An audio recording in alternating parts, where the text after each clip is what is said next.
चलो आइए दोस्तों, आज मैं आपका बहुत बेहतरीन कन्फ्यूजन दूर करूंगा। वो कन्फ्यूजन आपका नहीं है, इस सभी का कन्फ्यूजन है। वो कन्फ्यूजन क्या है, सीधा बोर्ड पे ध्यान दीजिए। जैसे इसका हिंदी से इंग्लिश में नामकरण करते हैं तो कैसे करते हैं, पहले नामकरण कर लेते हैं। KAMALA, कमला। ताल का TAAL, रीना का REENA। इस तरह करते हैं आप।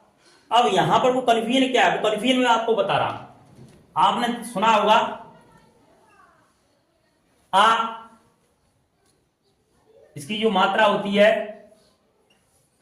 और आ, ये दोनों किससे बनते हैं, डबल ए से बनते हैं, डबल ए से बनते हैं। लेकिन देखिए यहां पर ला ए से बनना है, ता ये डबल ए से बनना है, ये लास्ट में ना ए से बनना है। इसका मतलब ये है कि लास्ट में आ डबल ए से क्यों नहीं बनता है, लास्ट में आ की मात्रा डबल ए से क्यों नहीं बनती है, सिर्फ उसमें ए ही क्यों लगाते हैं। ये कन्फ्यूजन आपको मैं बताने वाला हूं। क्या समझ में आया? चलो आइए बोर्ड पे ध्यान दीजिए। जैसे अ किससे बनता है, ए से। और एक बात और बता दो दोस्तों, यहां पर अ की क्या है, मात्रा नहीं होती है। हिंदी में इसकी मात्रा नहीं होती है। अच्छा, इसकी क्या होती है, इसकी सिर्फ और सिर्फ क्या होती है, ध्वनि होती है। ध्वनि मतलब साउंड होता है। हाँ, इसकी मात्रा नहीं होती है। और किससे बनेगा, ए से बनेगा। हाँ, लेकिन आ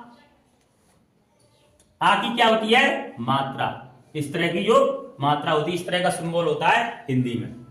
अच्छा, जो मात्रा है वे स्वर के लिए नहीं बनाई जाती हैं, ये व्यंजन के लिए बनाई जाती हैं। अर्थात जिस तरह कोई व्यंजन है, शुद्ध व्यंजन, जब कहीं स्वर से जुड़ेगा तो स्वर अपना रूप परिवर्तित कर लेगा, अर्थात वो मात्रा बन जाएगी। क्या बन जाएगी, मात्रा बन जाएगी। आपको बेहतरीन बात बता देता हूं। यहां पर आ ये किस किस के योग से बना होता है, अ प्लस के अ किससे बनता है, ए से। ये अ किससे बनता है, ए से। अर्थात ये किससे बनेगा, डबल ए से। इन्हीं को बोलते हैं संधि स्वर। अर्थात आपने सुना होगा अ मिलकर के आ बन जाता है, दीर्घ स्वर संधि में बनता है ना। ए मिलकर ई बन जाता है। हाँ, इसी तरह क्या है, अ मिलकर के आ बन जाता है। इसको बोलो, इसको बोलो। इसमें कम ध्वनि आई है, इसमें थोड़ा ध्वनि की जो मात्रा है ना बढ़ गई है। तो आपने छंद में पढ़ा होगा, हिंदी मीडियम के स्टूडेंटों को अच्छी तरह से, कि इसकी एक मात्रा लेते हैं, इसकी डबल मात्रा लेते हैं ना। क्यों लेते हैं, कारण क्या है, इसमें कम समय लगा है, इसमें डबल समय लगा है। अर्थात इसकी अपेक्षा डबल समय लिया है, इसलिए क्या है, इसकी दो मात्रा, इसकी एक मात्रा है। चलो, मुझे एक चीज बतानी है आपके लिए। अब देखते हैं किससे बनाइए, आ। इसकी मात्रा होती है, इसकी मात्रा क्यों नहीं होती है, मैंने आपको बता दी। इसकी सिर्फ और सिर्फ क्या होती है, ध्वनि होती है। जैसे आप क बोलो, क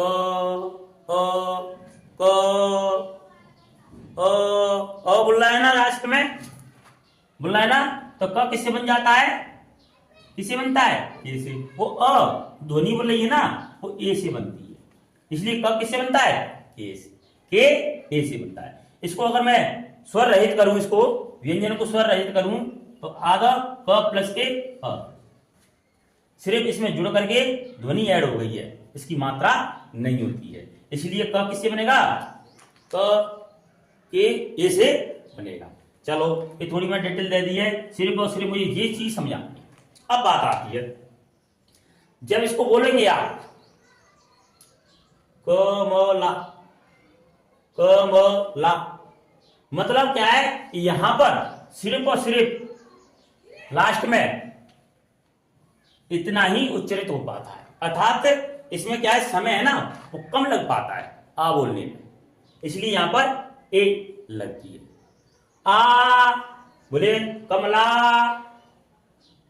अगर आ इस तरह बोलता तो डबल ए लग जाती, लेकिन आपने देखा होगा कमला, मतलब ये है कि वो दीर्घ नहीं बन पाया है, क्या रहा है वो लघु ही रहा है, इसलिए यहां पर जो सेंस है ना किसका जाता है, ए का लगता है।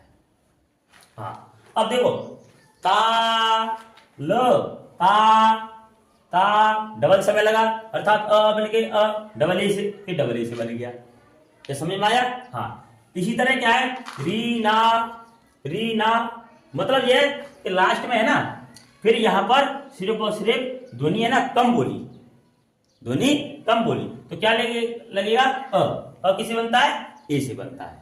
अगर ध्वनि डबल होती है तो डबल ए से, और ध्वनि सिंगल रहती है मतलब इसके पीछे कम समय लगता है तो वहां पर ए, इसलिए लास्ट में किसी वर्ड के लास्ट में आ आया है या उसकी मात्रा आ जाती है तो ए से लगती है, न कि डबल ए।